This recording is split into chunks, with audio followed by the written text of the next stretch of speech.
Semoga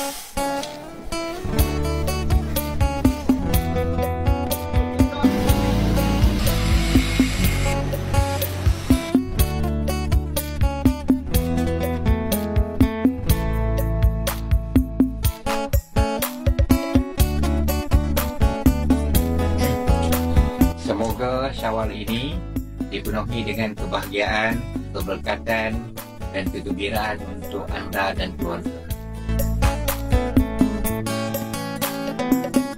Cipta memori terindah bersama yang tersayang.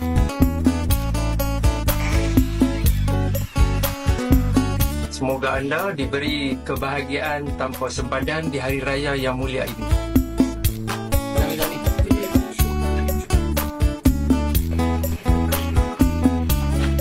Selamat Hari Raya Aidilfitri. Semoga Hari Raya tahun ini memberi cerita lebih makna kepada semua. Selamat Hari Raya. Inilah masanya untuk kita memaafkan sesama kita. Sambil berhari raya, jangan lupa yang tiada. Kirimkan doa buat mereka yang tiada.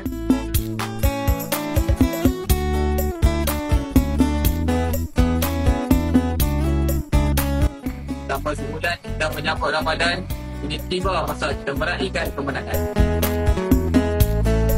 Kami dari program Teknologi Kempalan boleh Mengetua Fatwa ingin mengucapkan Selamat Hari Raya Aidilfitri. Maaf Zahir dan Batin.